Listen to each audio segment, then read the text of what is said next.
Alrighty, welcome back to Selected Credits. Today I'm going to show you guys the Leads tab, which, truth be told, is basically the original inspiration for this app. I was working with my dad trying to have him help me organize leads that I was getting from IMDb, and it was just so maddening trying to keep track of everything that I gave up and decided to make this app. Now, if you're on the Leads tab and it's a new account, you're not going to see anything quite yet, but I promise you soon you will. And you have 5 buttons to input your first lead. The manual button is exactly what you'd expect, just a manual entry for a project you already know about.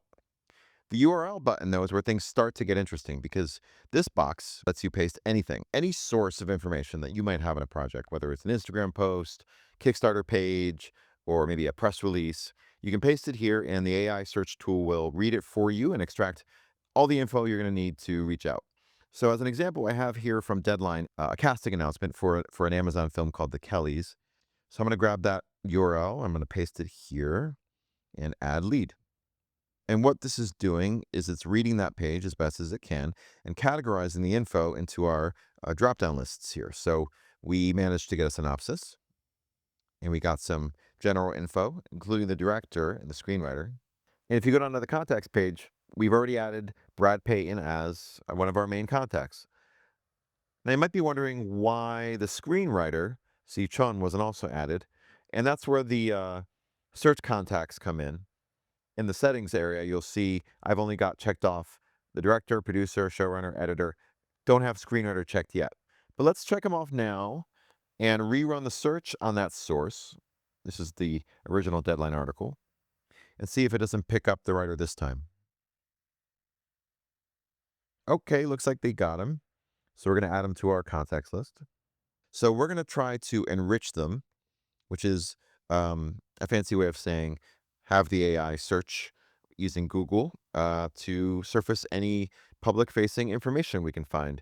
And as you can see, we've got a bunch. We have IMDb, Instagram, Twitter account for Brad, a LinkedIn account for Zichun. It's a good start. Let's say we're ready to reach out, though, and we want to log it. This is where you do that. It's on the reach out page. And what this card is the beginning of your contact history with Brad. So maybe you DM them over Instagram, or maybe you get to actually meet them in person at a film festival or something. You log it here. It tells you when you did it, and then gives you a reminder in whatever period of time that you set to reach out again. In this case, let's send them an email. We have a template system where you can apply a template like this. And if you notice, the director's name and the project title are both filled in. And that's because we have a wildcard system where if when you set up your template, you put these nifty wildcards there, the template will always fill in these names for you. So in addition to templates, you can also add here a portfolio link. If you've created a portfolio in our portfolio tabs, which will be covered in another video, you can add a link to it here. And I happen to have a The Kellys pitch reel ready to go. That crazy set of numbers is actually a bespoke tracking link set up just for Brad, which will tell us if and when he opens up your portfolio. So now we're ready to send the email. I'm going to select send via Gmail. Now this button appears when you've integrated or connected your Gmail account to our app. And that can be done here.